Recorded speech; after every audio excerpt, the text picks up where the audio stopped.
We all have those people that we can rely on for just about anything. Those people that will help you through tough times, and those people who will put you in your place when you step out of line.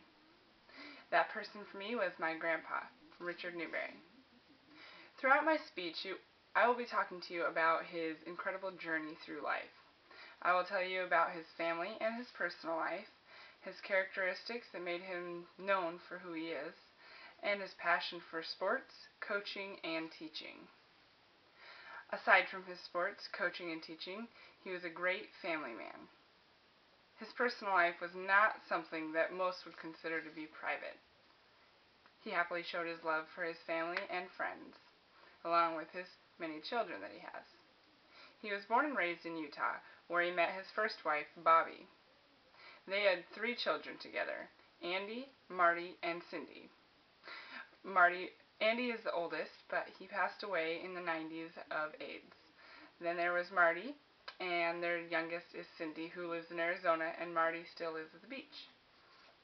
They moved to a small town in Oregon, not far from the beach. It's called Toledo. Not many people know of it because there's only about 3,500 people that live there. My grandpa became a school teacher and instantly fell in love with it. But that wasn't the only thing he fell in love with. He met my grandma, Ellen Follett, in the middle school, where they began their relationship. They started off as friends, but they couldn't resist each other, and eventually they got married. Fortunately, my grandma ended up being friends with Bobby, so it wasn't such a hard transition for the kids. He was not only a teacher, but he was also a coach. He was passionate about all the sports, but mostly basketball and football. He coached middle school and high school basketball throughout his life. He was also a member of the Toledo Booster Club, where he helped raise money for the students to play sports, to participate in other athletic events, and he really made a big difference in a lot of kids' lives by helping give money and do fundraisers. He also helped with the football team because it's just one of his passions. He really enjoyed coaching. He loves sports so much that he was a PE teacher. He just got a crack out of people who weren't so much into sports, but he made it fun and energetic for them as well. For many students, he was more than just a basketball coach or a football coach. He was also a mentor and a life coach to them. He helped many kids through tough times, and he changed a lot of kids' lives, including mine. He was always there for people and always had a shoulder to lean on. He was someone who could make the best out of the worst moments in life, and he really helped many, many children. You couldn't tell the difference between his friends or his family. He loved to treat everyone the same, and I think that's why so many people were connected to him, because those kids in school who didn't have parents involved or didn't have the best of families always felt so comfortable around him, and it made him who he was. He was such an incredible person, and him and my grandmother used to, every Sunday, they would feed this bum. They'd give him this really nice meal, and when they passed away, he stopped showing up, but I mean, they really changed his life and helped give him some meals, and it really helped.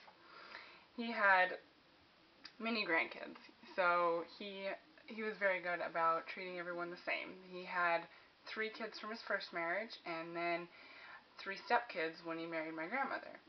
He never treated anybody differently, though. We all got the same kind of gifts at Christmas, and he was just a wonderful, wonderful person. He was the most unselfish person I have ever met. He had Hodgkin's disease for a majority of the time of my life, and he battled it for years and years and years, and he was such a fighter. He never let people see him weak or upset or hurt. He was always there, always at the games, and always smiling, no matter what. He battled cancer, and towards the end of my senior year, he was really starting to struggle, and we all knew it was getting kind of close, but he was so quiet about it that unfortunately I never got to say goodbye to him. He went pretty quickly. He did get to see a lot of his friends, and he didn't go in pain, so it was really, it was a sad day, but I'm glad that it was quick for him, and he didn't have to suffer much. He was such an incredible person. He was someone that everybody could rely on. He would help anyone and everyone. He could give advice on life and sports. He was a reliable and unselfish person. Not many people have a person they can rely on for anything, but I did. When he died, he left a big hole in everyone's heart, but he will never be forgotten. If this world had more people like him, then no one would ever have anything to worry about.